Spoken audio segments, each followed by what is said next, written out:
আসসালামু আলাইকুম। নবম শ্রেণী বাংলা প্রথম পত্র। আজকে তোমাদের পল্লী সাহিত্য ডাক্তার মোহাম্মদ শহীদুল্লাহ এই গল্পের প্রশ্নগুলি দেখব, সৃজনশীল দেখব এবং গুরুত্বপূর্ণ কিছু এমসিকিউ দেখব। চলো 20টি এমসিকিউ দেখি গুরুত্বপূর্ণ এই অধ্যায় থেকে। 1 নম্বরে পল্লী সাহিত্য প্রবন্ধের রচয়িতাকে মোহাম্মদ শহীদুল্লাহ। 2 নম্বরটি দেখো, মোহাম্মদ শহীদুল্লাহ আর কোথায় জন্মগ্রহণ করেন? উত্তর হলো ছোট গ নাম্বার পেয়ারা গ্রাম, বসিরহাট, 24 পরগনা। 3 নম্বরটি দেখো, মোহাম্মদ শহীদুল্লাহ ভাষাতত্ত্বে ডিলিট ডিগ্রি লাভ করেন কোন বিশ্ববিদ্যালয় থেকে? উত্তর হলো দেখো সুরবন বিশ্ববিদ্যালয়। 4 নম্বর দেখো, ময়মনসিংহ গীতিকা সংগ্রহ করে পল্লী সাহিত্যর অমূল্য ভাণ্ডারে রচিত দেন কে? উত্তর হলো ডাক্তার ধীরেন্দ্রচন্দ্র সেন। 5 নম্বরটি দেখো, ময়মনসিংহের মদিনা বিবির সৌন্দর্যের মুগ্ধ হন কে? উত্তর হলো রুমা রুলা। 6 নম্বরটি দেখো, দেওয়ানা মদিনা লোকগাথার কবি কে? উত্তর হলো মনসুর বয়াতি। তারপর দেখো 7 নম্বরে, লেখকের মতে আধুনিক শিক্ষার প্রভাবে কোনটি বিস্মৃতির অতলে তলিয়ে যাচ্ছে? উত্তর হলো রূপকথা ও উপকথা। তারপর দেখো 8 নম্বরটি, ইউরোপ আমেরিকায় লোক সাহিত্য সংগ্রহকারী সমিতিকে কি বলা হয়? উত্তর হলো দেখো বড় গ নাম্বার। তারপরে দেখো 9 নাম্বার, ঠাকুরমাঝুলি এর রচয়িতাকে? উত্তর হলো দেখো দক্ষিণারঞ্জন মিত্র মজুমদার। তারপর 10 নাম্বারটি দেখো, খনার বচন মূলত কোন বিষয়ের সঙ্গে সম্পর্কিত? উত্তর হলো কৃষিতত্ত্ব। তারপরে 11 নাম্বার,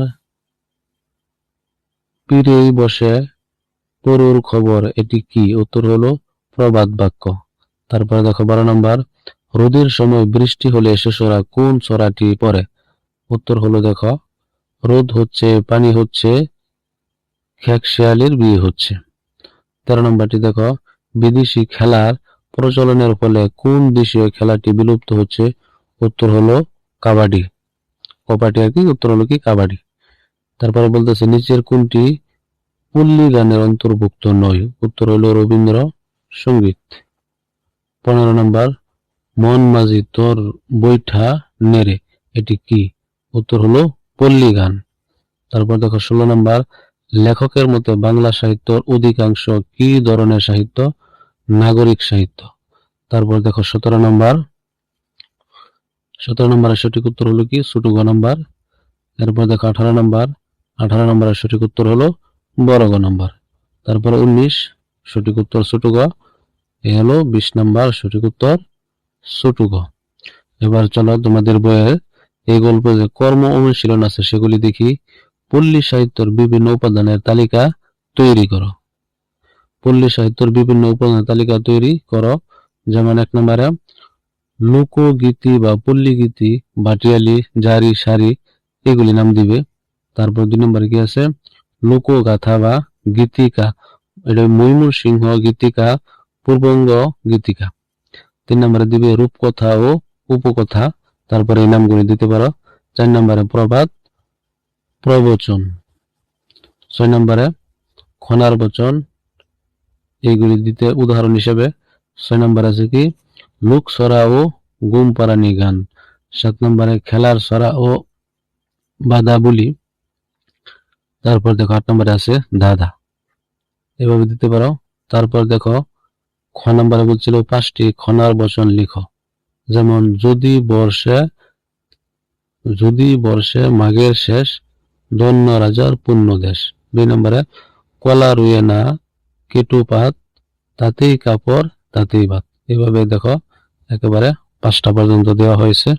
3 নম্বর প্রশ্নটি ছিল বর্ষায় পল্লীর প্রাকৃতিক দৃশ্যের বর্ণনা দাও। তুমি যে কোনো একটি দৃশ্য আঁকতে পারো।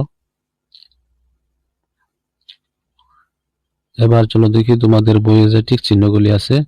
1 নম্বরের সঠিক উত্তর হবে বড় গ নাম্বার। 2 নম্বরের সঠিক উত্তর হবে ছোট গ নাম্বার।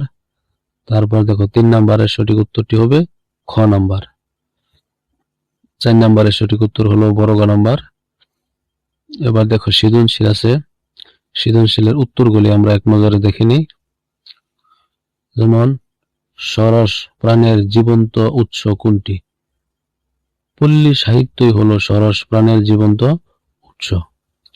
খ নাম্বার, আধুনিক শিক্ষার কর্মনাশা স্রোত বলতে লেখক কি বুঝিয়েছে? উত্তরটা এইভাবে দিবে। দেখো ছোট গ নম্বর প্রশ্নটি,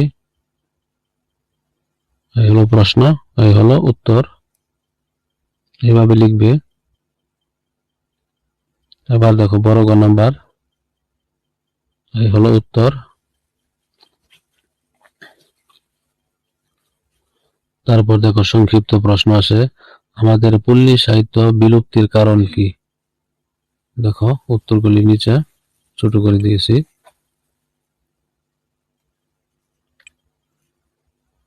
যেমন আমাদের পল্লী সাহিত্য বিলুপ্তির প্রধান কারণ হলো আধুনিক শিক্ষার প্রভাব, শহরের সংস্কৃতির প্রতি অতিরিক্ত আকর্ষণ এবং লোক সাহিত্য সংরক্ষণের অভাব। ফলে মানুষ রূপকথা, লোকগান, ছড়া ও প্রবাদ প্রবচনের মতোই ঐতিহ্যবাহী সম্পদ ভুলে যাচ্ছে। তারপরে হলো 2 নাম্বার, এই হলো। এরপর হলো দেখো 3 নাম্বার হলো প্রশ্ন, এই হলো উত্তর। আজকে এই পর্যন্তই, ধন্যবাদ।